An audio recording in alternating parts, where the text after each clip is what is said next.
Good morning, this is Dr. Heidelberg, and today's presentation will be finite element types as used in LISA. We will discuss the workspace environment in LISA. We'll see the problem solution process. We'll do a longhand calculation of a simple finite element case. We'll discuss the different element types and the constraints and loads which are used in different types of analysis. The solution process starts with the definition of analysis type, then developing the geometry and the elements, definition of the material specifications, constraints and loads definition, and then doing the solution. The different types of elements used in LISA include line, plane, volumetric, axisymmetric, and shell elements. The information regarding the usage of these elements, as we describe in this presentation, is described also in details in www.lisafa.com. This is the work environment of LISA. The ribbon is up at the top, and we will discuss this in different upcoming lab experiments. On the left-hand side, we follow the solution process, starting with analysis, whether it's 3D or 2D. It may be dynamic, static, thermal, electrical, magnetic, acoustic, and fluid. We have a work area where we define the geometry and the specification of nodes, faces, and elements are selected over here at the top. We define materials and components in this area. We define loads and constraints in this area. Sometimes it is convenient to name certain nodes and certain faces or elements for the definitions of loads and constraints, so we define it in this area, and over here we do the solution. A typical element has its own definition of local coordinate system. This is the global coordinate system, and LISA defines which type of analysis this element may be used, such as dynamic, modal, vibration, and buckling. The definition of the properties are defined in LISA with the menu, which we select whichever is the appropriate one, either thermal, fluid, electromagnetic. The geometry for an element, such as a line element, may be with different cross sections, which we define over here. Then we specify whether the element is isotropic or spring or laminate with its Young's modulus, Poisson ratio, density, thermal expansion as needed. Different parameters will be specified for thermal fluid analysis. With the simple element that will do a longhand calculation, we have, again, typically to all element some governing equation, such as Hooke's law, that for the element define the relationship between stress and strain with some type of physical description. Then we can expand this formulation into equilibrium equations and come up with properties that define the elements, such as the stiffness. Now, the stiffness is a definition for an element such as a truss element, and it is equal to the cross-sectional area times the modulus of elasticity divided by L. The equilibrium equation relate the forces and deformations at the nodes, and the equation, as we see over here, F equals K times the delta U, which is U1 minus U2, and then F2 is equal minus F1. This is the equilibrium equations. We can write it in vector notation as F1, F2 equals to the stiffness matrix of this element, K on a diagonal minus K on the off diagonal times the vector of the displacement. For the equilibrium of the entire system, we have the same formulation, capital F equals to capital K times capital U. This is the nodal forces of all the elements. This is the system stiffness matrix, and these are the nodal deformations at all the nodes.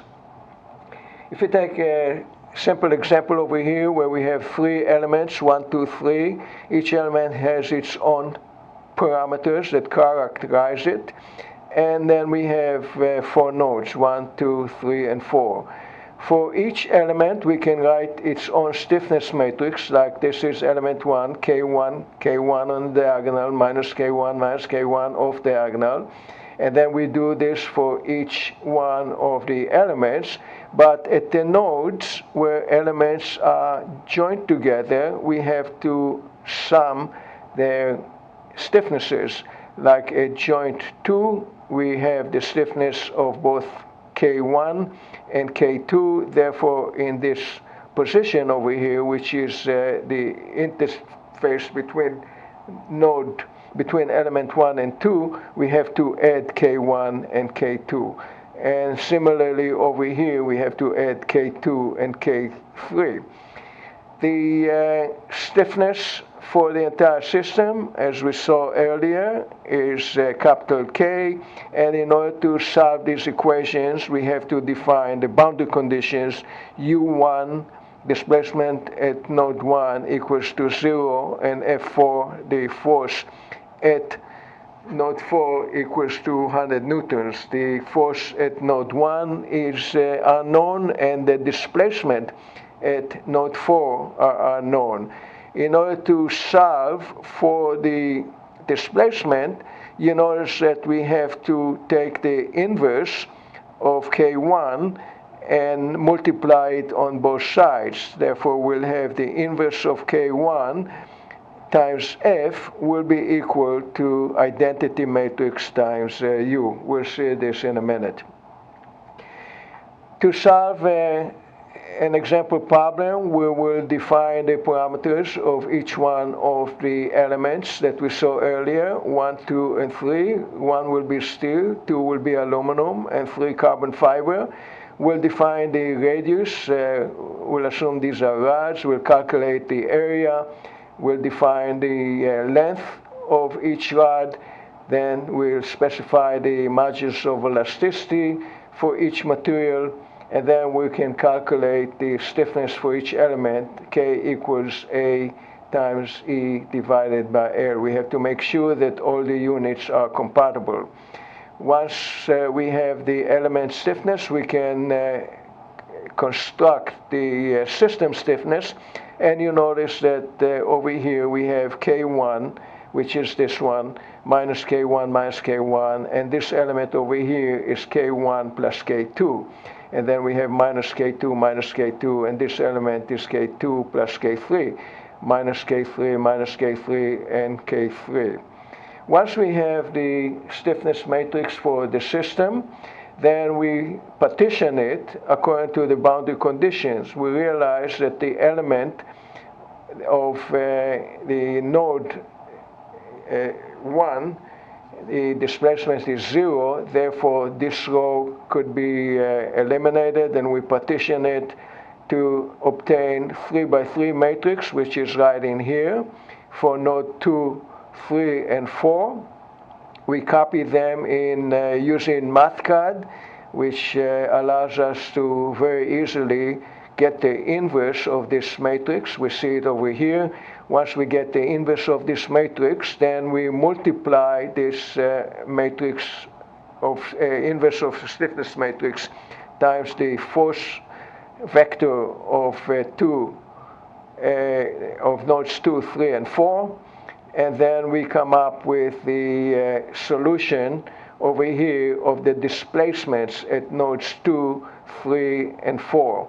And what we see here is that the maximum displacement is 1.765 times 10 to the minus 7.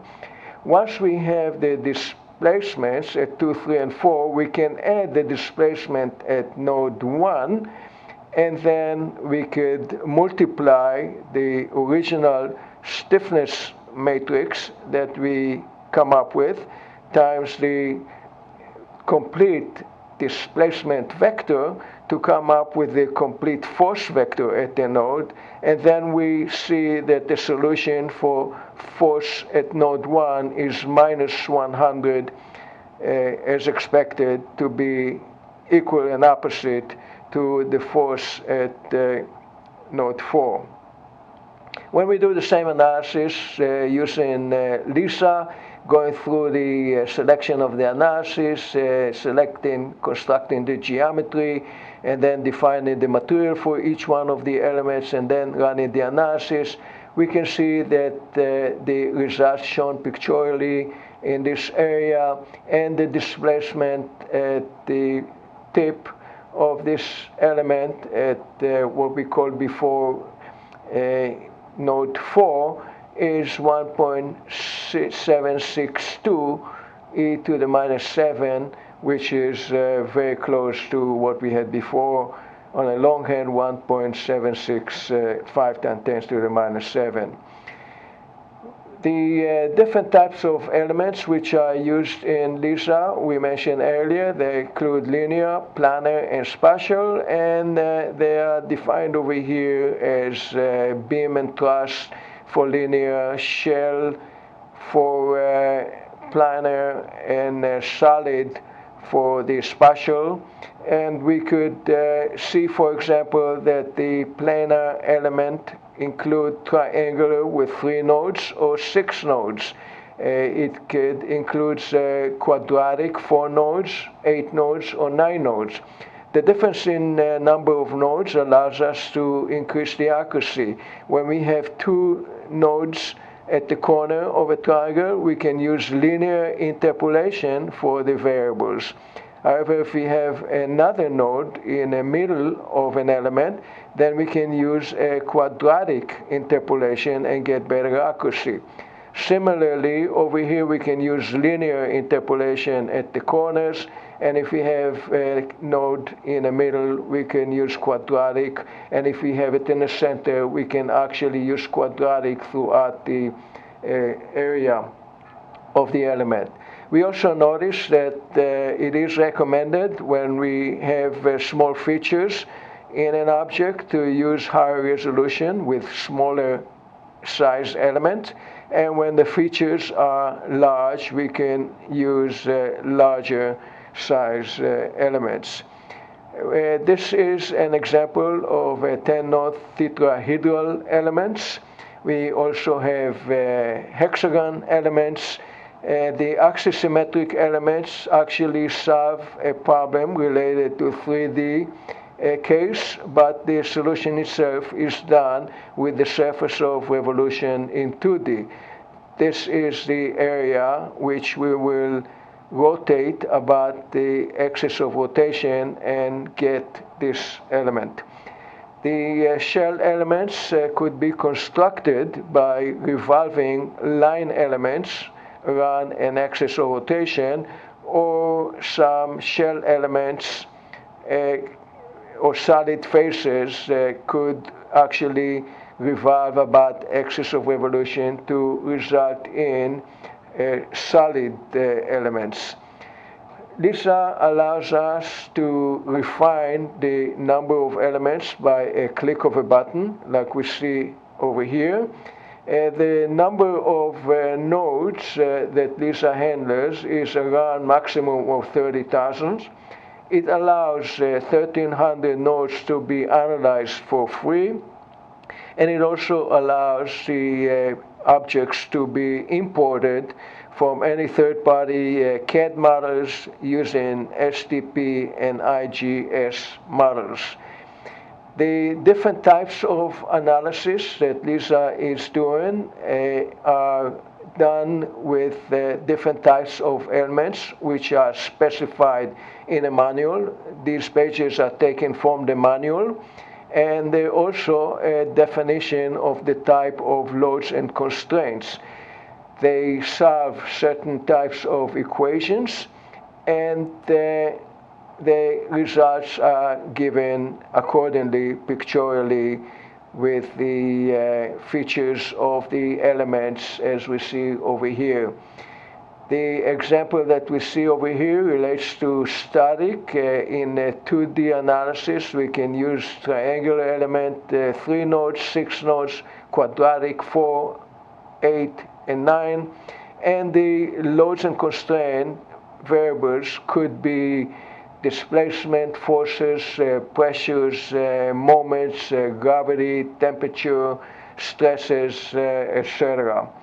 The buckling analysis can be done in 2D and 3D with the elements which are specified and the equations which is being solved. Similarly, the dynamic equations, equations of motions are being solved with different types of elements which are being defined in 2D or 3D. Then heat transfer problems may be done either in steady state or thermal, where the variation in time of the variables are given to us, and the different types of variables are specified here. We're solving the equations of conduction, convection, and radiation. And then the fluid flow analysis can be done in various formulations, such as potential flow using the divergence equations relating flow rate and fluid velocity, or a more complicated Navier-Stokes equations for Newtonian fluid, as well as the non-Newtonian fluid with the different set of equations. This concludes our presentations. What we will do in upcoming lab experimentations is more work with solving longhand solutions to simple finite elements, as well as using the different more complex elements in different analysis types related to mechanical engineering. Thank you.